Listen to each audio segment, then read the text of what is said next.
Hello, first সান নিউজে আপনাকে স্বাগতম। আমি অর্ঘ্য মিত্র।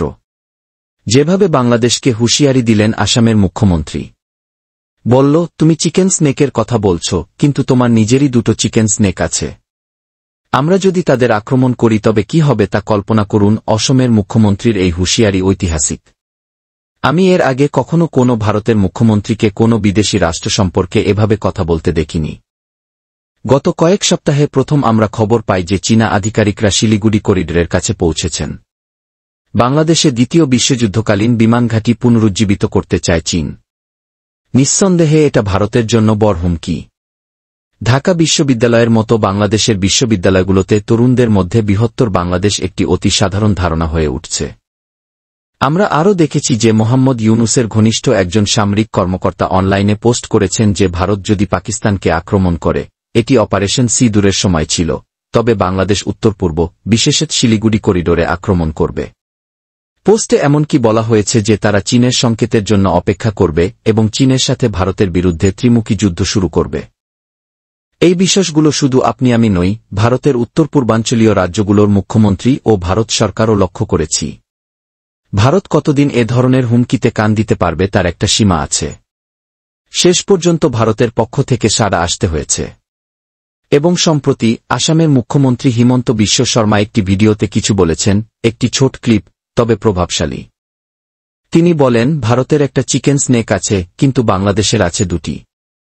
আমরা যদি এই দুজনকে আক্রমণ করি তাহলে কি হবে? একটি মেঘালয়, অন্যটি চট্টগ্রাম বন্দরের কাছে। মুখ্যমন্ত্রীর বার্তা পরিষ্কার, ভারত অনেক বেশি শক্তিশালী এবং বাংলাদেশের নিজেকে অতিমূল্যায়ন করা উচিত নয়। তিনি আরও বলেন, ভারতেরও পরমাণু অস্ত্র আনার দরকার নেই, আমাদের প্রচলিত শক্তিই যথেষ্টের চেয়ে বেশি। হিমন্ত বিশ্ব শর্মার তরফে এই কড়া বক্তব্য দেওয়া হয়েছে।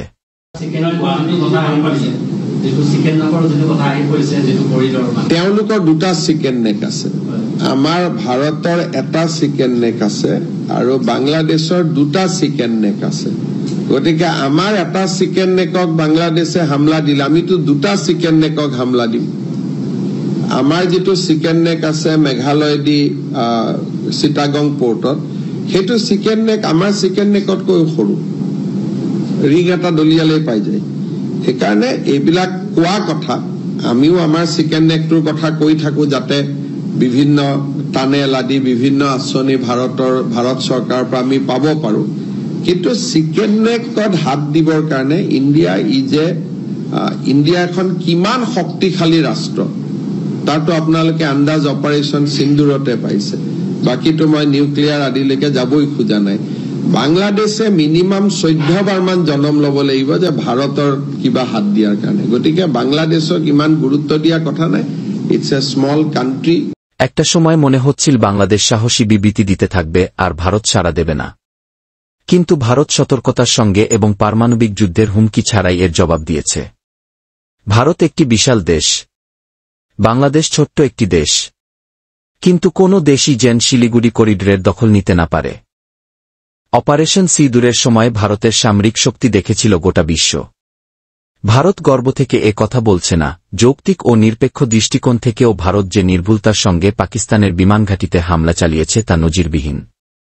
পাকিস্তানের মতো পরমাণু শক্তিধর দেশের ইতিহাসে এই প্রথম এতগুলো বিমানঘাঁটি ধ্বংস হল। তাদের আকাশ প্রতিরক্ষা ব্যবস্থা অকেজো হয়ে পড়ে। এখন খবর পাওয়া যাচ্ছে যে ভারতের S-400 এয়ার ডিফেন্স সিস্টেম এমনকি পাকিস্তানের ভূখণ্ডের 300 কিলোমিটার ভেতরে ঢুকে পাকিস্তানি ইলেকট্রনিক যুদ্ধ বিমানগুলোকে গুলি করে ভূপাতিত করেছে। আস্তে আস্তে বিশ্ব বুঝতে শুরু করবে পাকিস্তানের ক্ষতির মাত্রা। শুধুমাত্র স্যাটেলাইট চিত্রগুলি যথেষ্ট চিত্তাকর্ষক। পাকিস্তান স্বর্ণমন্দিরে হামলার চেষ্টা করেছিল, ব্যর্থ হয়েছিল। তারা দিল্লিতে ক্ষেপণাস্ত্র ছোড়ার চেষ্টা ব্যর্থ হয়। তারা সীমান্তে আর্টিলারি গোলাবর্ষণের আশ্রয় নিয়েছিল, ঠিক আছে, তবে এটি তাদের স্তর দেখিয়েছিল। ক্ষেপণাস্ত্র, ড্রোন, বিমান প্রতিরক্ষার মতো উচ্চ প্রযুক্তির যুদ্ধের ক্ষেত্রে ভারত পাকিস্তানকে নির্মমভাবে পরাস্ত করেছে। সুতরাং বৃহত্তর বাংলাদেশের যে স্বপ্ন বাংলাদেশের কেউ কেউ বিনোদন দিচ্ছিল, তাদের উৎসাহের 80% নিশ্চয়ই আগেই বিলীন হয়ে গেছে। আর বাকিদের জন্য যারা এখনও চিকেন স্নেক অপারেশন বা চীন ও পাকিস্তানের সাথে 3 ফ্রন্ট যুদ্ধের স্বপ্ন দেখছেন, তাদের মনে রাখা উচিত ভারতের চেয়ে বাংলাদেশের চিকেন স্নেক বেশি নাজুক। বাংলাদেশের রংপুর বিভাগ আক্ষরিক অর্থেই মুরগির গলা। ভারত চাইলে পুরো ভূখণ্ড তছনছ করে দখল করে নিতে পারে। আমরা এটা করতে পারি। পাকিস্তান তা প্রতিহত করতে পারে, এমনকি পরমাণু যুদ্ধের হুমকিও দিতে পারে। এতে জটিলতা দেখা দেবে। কিন্তু বাংলাদেশকে বাঁচাতে আসবে কে?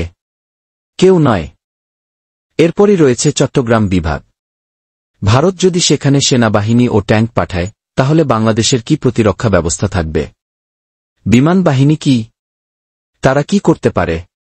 পাকিস্তান ও চীন দাবি করতে পারে, আপনি একটি ছোট দেশের ভূখণ্ড দখল করেছেন, এটি ভুল ইত্যাদি।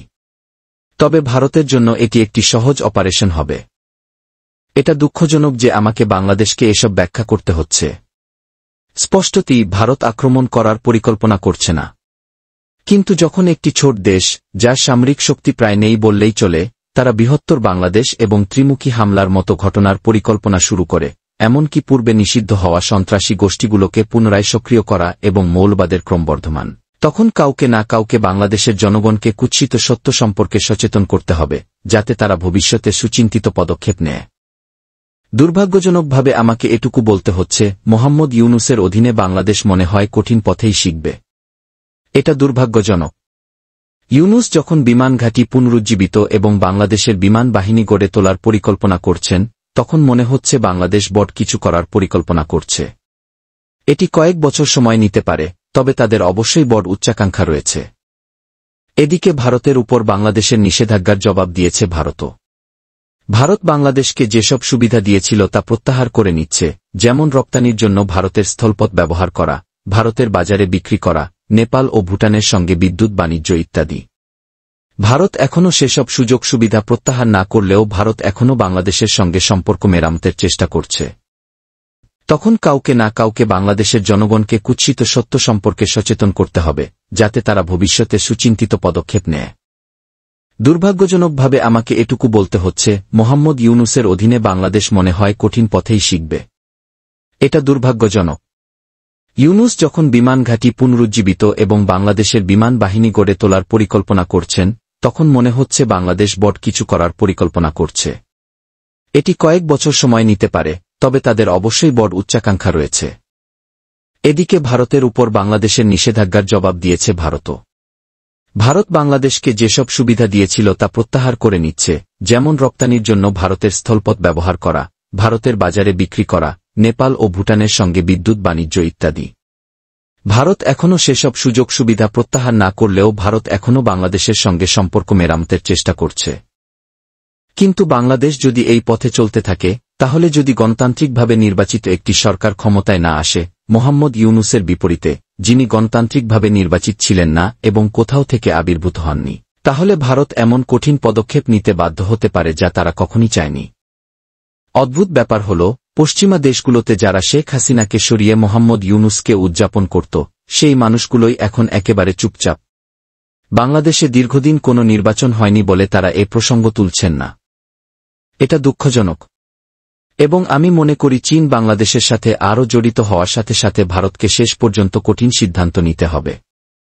দয়া করে এই বিষয়টি নিবিড়ভাবে পর্যবেক্ষণ করুন, কারণ বেশ কয়েকটি আসন্ন উন্নয়ন শীঘ্রই প্রকাশিত হবে বলে আশা করা হচ্ছে, পাশাপাশি অতিরিক্ত সংবাদ স্পষ্ট হয়ে উঠছে। আমি আপনাকে নিশ্চিত এবং বর্তমান ভিডিও সরবরাহ করতে অবিচল থাকব। আমার লক্ষ্য সর্বদা গ্যারান্টি দেওয়া যে কোনো ভিডিওতে সামান্য বিলম্ব হলেও এটি সঠিক, যাচাই করা উৎসগুলি অন্তর্ভুক্ত করবে, যা আমাকে প্রকৃত ঘটনাগুলি স্পষ্টভাবে ব্যাখ্যা করতে সক্ষম করবে। আমি অন্যদের মতো ঐতিহ্যগত উৎসের উপর নির্ভর করার দাবি করি না।